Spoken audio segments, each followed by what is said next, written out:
For some analysis, Richard McColl joins us from Bogota. He's a foreign correspondent and host of the podcast LatinNews.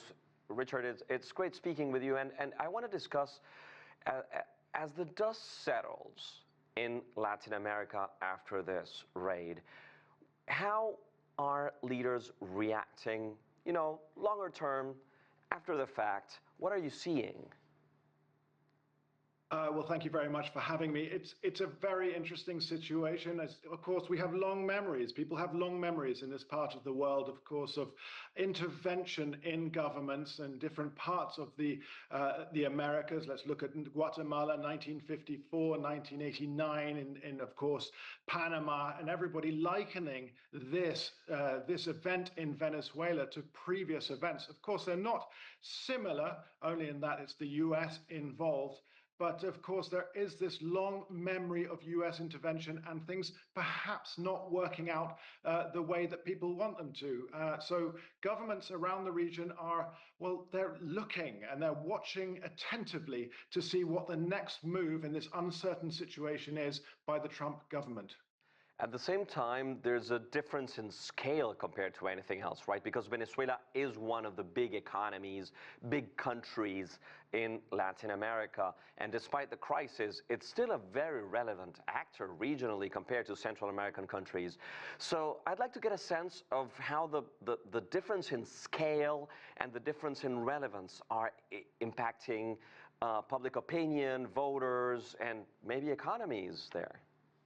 Well, of course, I mean, what we can say, of course, we're looking at Venezuela, a shared border with Colombia, and of Colombia, of course, being the major producer of cocaine that goes to the United States. And then, of course, Venezuela with its huge reserves of oil and as a linchpin, a key player with trade with Russia and China. So everybody's watching Venezuela. It's incredibly important for this part, this chess game, let's say, in the geopolitics of the region. But of course, no less than Venezuela, think of how much border with Colombia, and of course the problems in Colombia that spill over into Venezuela, such as the different drugs cartels or criminal gangs. Absolutely, there are two different angles here to watch, right? One is criminality and cross-border criminality, and the other one is migration, being Colombia the biggest recipient of Venezuelan immigrants. How are authorities and public opinion bracing for possible moves on those two fronts?